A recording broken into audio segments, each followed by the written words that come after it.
A while back, I did a movie review on one of the worst movies I've ever seen. Frogs. Isn't it like a ridiculous concept? Like, come on, frogs orchestrating an animal rebellion, and then those animals eating people?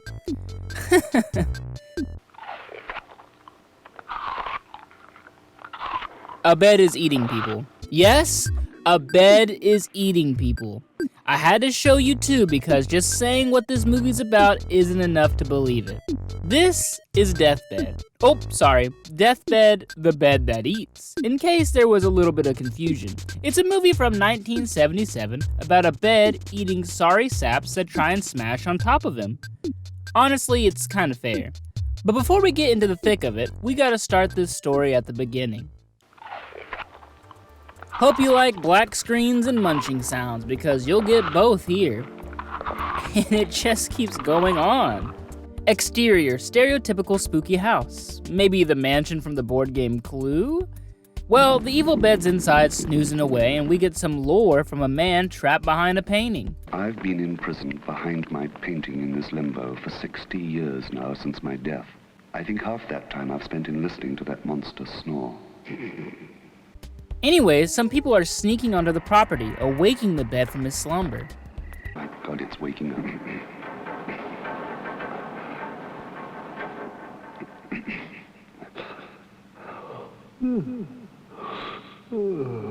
I like how he has to yawn too.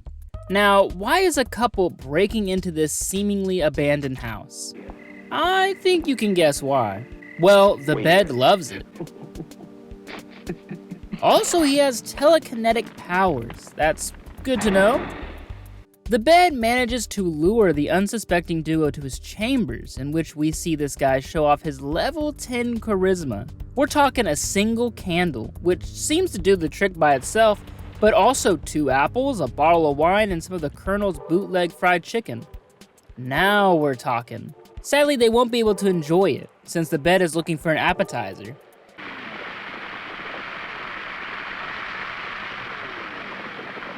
You know what? I gotta say, the bed's design is kinda cool. He's like a water bed full of stomach acid.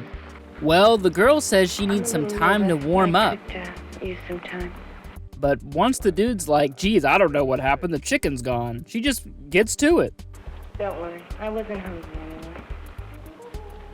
Sorry, you guys gotta watch this next part censored, but I don't. The bed starts encircling them in curtains, and as you can guess, it doesn't end too well. More lore from the man behind the painting. As he explains, this bed has been asleep for 10 years. 10 years since I think he literally killed thousands? Mass murderers and dictators live in envy of this bed. He even ate the city mayor. Anyways, now we have to introduce some new characters. One of which has a reason to be here, but the others don't. And it's all what one of them can think about. I shouldn't have come along. It's my own fault.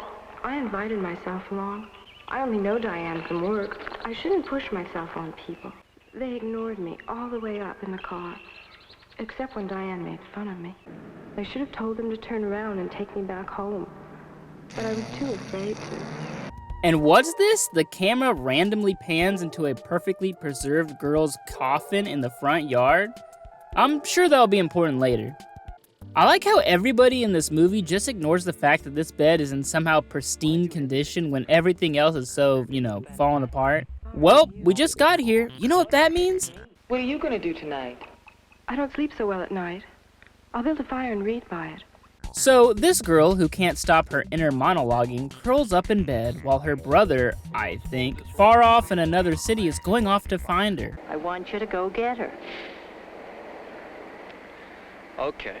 Back at the spooky house, the bed just decides to give the girl nightmares, which includes eating bugs. I really hope bugs did not die for this movie. What a shame for anything, even a bug, to give their life for this movie. Afterwards, the bed decides to strip her nude while she's sleeping. Okay, time to whip out the frog PNGs. But that's not all, folks. He also begins cutting her throat with a necklace. I can't say I've seen that one too many times. And off she goes, down into the bed, all while the bed has a nice chuckle. I guess he doesn't eat hair. One down, more to go. Meanwhile, the brother's on the way. On the way to a girl who's already dead, mind you.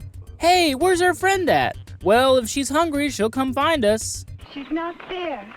The bed hasn't been slept in either. Well, if she's hungry, she'll find it. Wow, what good compatriots we got here. More lore. Every time the bed kills someone, he gives a trinket to the man behind the painting, either to torture him or maybe he's just a nice guy whose love language is gift giving. Also, the bed is scared of one of the girls, I guess? You're inside the bleeding. Why? It's this one. This one bothers you for some reason. A mere touch sets you to bleeding again. Flashback time. The bed eats a preacher. Looks like the preacher's in a bubble bath. Flashback again. Bed eats an old lady. Hey, that's fine. Her time was approaching anyways. Flashback. Bed eats children? Okay, that's pretty dark. I gotta be honest with you. Flashback again. Bed eats a quack doctor who uses the bed as a sexual rejuvenator? Could it have been the self-decreed Dr. Graham and his lady friend who rented the estate as a retreat for the impotent and claimed the bed was a sexual rejuvenator? I'll move the bed outside.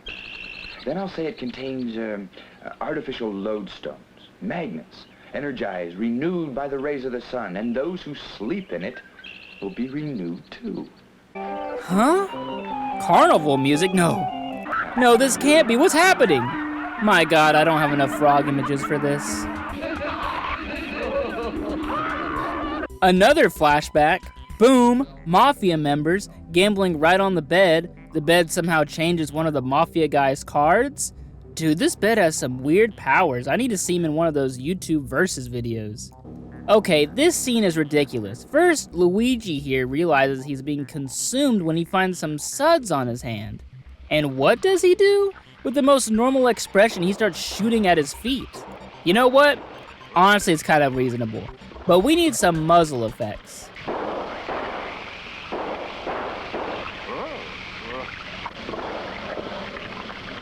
What's not reasonable is Mario grabbing his revolver and being this casual.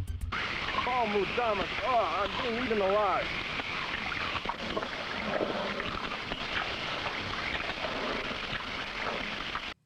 Wow.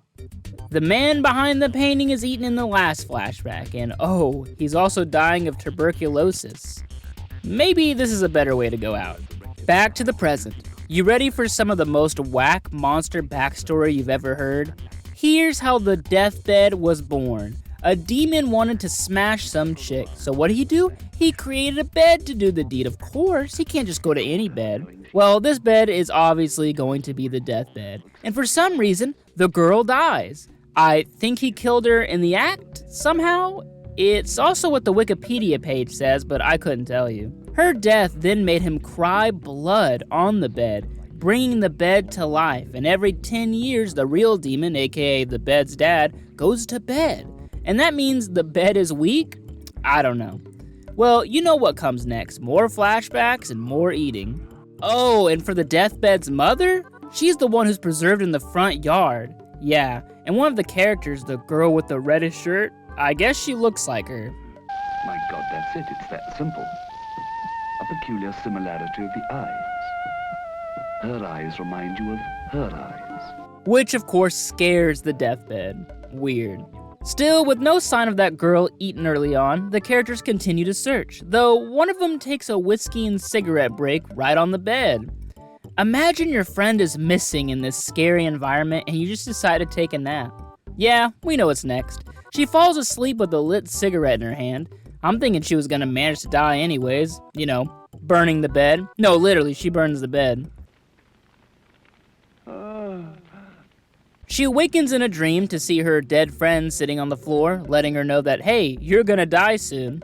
She wakes up for real, and right when you think she's gonna be fine, ooh, that's gotta sting.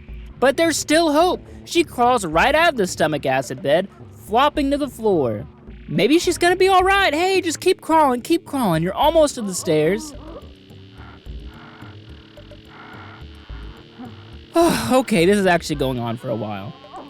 Hey, she opened the door, she's almost free, and the bed grabs her with a lasso. All that waiting for nothing. It's like the bed is torturing the audience too. Well, the other girl hears her screams and walks in on one crazy sight. only for her to get yoinked underneath the bed. Welp, the girl shuts down like an old PC at school, and the bed drinks up the blood.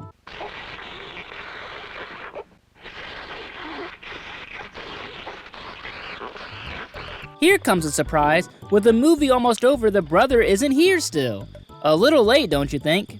The last remaining party member is still booting up, just hanging out the bed as he, opens and closes the door and giggles.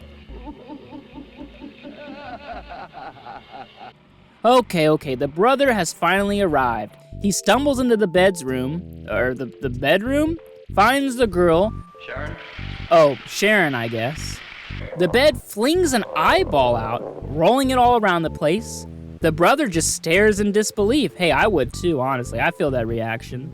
Here's another insane scene. The brother here picks up a knife and attempts to stab the bed. What happens next? Well, I've seen a lot of movies and I've never seen this.